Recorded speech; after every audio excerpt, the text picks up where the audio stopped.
will. Captain Chesley Sullenberger, also known as Sully, became a folk hero in 2009 by landing a plane in the Hudson River that you just saw right down the block from where we sit. All 155 people on board were saved. Needless to say, he knows a few things about bravery, a few things about leadership, and he has now written a book about those qualities. It is called Making a Difference, Stories of Vision and Courage from America's Leaders. Sully, welcome back. Well, it's great to be with all three of you at one time. I'm honored. You have no chance. It's a tag team match. Yes, indeed. Sum it up for us in a sense. I mean, what was it about your experience, your training, your instincts that enabled you to lead to safety at a moment of crisis? These are important concepts I've thought about and wondered about it my entire life. It's been a personal quest for me.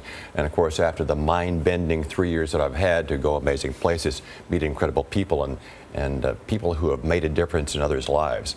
And I had to tell these compelling, fun, and inspiring stories that they told me that they were shared with us. Well, they want to know your story too. So back to my question, which is, what was it in a sense? Leadership has to do with defining moments as well.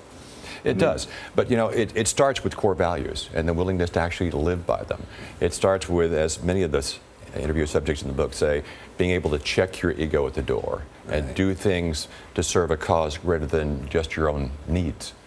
No, you said that it all boiled down for you, that this one moment, this 3 minutes and 38 seconds, was really sort of a big reflection on your career. Did you find with the people that you interviewed that everybody has that moment where you have one defining thing that says, okay, I'm a leader? Some did and some didn't. For some, it was more, they ended up there sort of by accident. They never had the ambition to be, but the way they had lived their lives, they became a leader. And I think one of the big takeaways for the book is that you don't have to have a big job or a fancy title to be a leader. In fact, many of the leaders that we meet in our everyday lives don't. But they do make a difference in their lives. And so this is something that everyone can learn to do. No matter what our station in life, we can learn to be better at it, and we can be more fulfilled at work, be more effective at school and at home. Does it take one to know one? Did you think you were a leader before this happened? Well, people certainly have seen me that way. And so I felt an obligation to live up to the expectations, but it's something I've thought about. These ideas have been important to me throughout my life. Interesting the way you lay it out. It's sort of with that question of, are leaders made or born? You clearly think they can be made. Tony La Russa says one of the primary leadership lessons that he teaches or teach ball players is that you can be the go-to guy, kind of like you were. And I think he proved that by winning the World Series again. You know, it wasn't that there was one star that took him all the way through.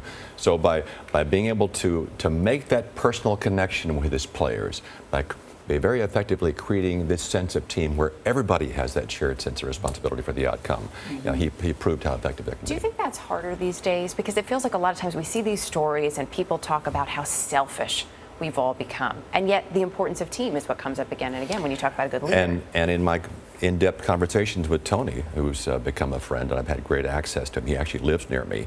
We talk about that sense of entitlement and how difficult it is for managers and coaches now to overcome all these distractions, all the get yours mentality. Do you have a lot of new friends? Because I'm thinking, I bet everybody wants to be your friends. Like, you know, did you have trouble getting people to do the book? I got to say hi to Joe Torre just a little while ago. Yes. It is amazing to have the ability to have these in-depth conversations with people I've admired and respected for a long time. And I was able to select this really varied group in all walks of life who share these common traits. Great to have you here, Sully. Congratulations, making a difference.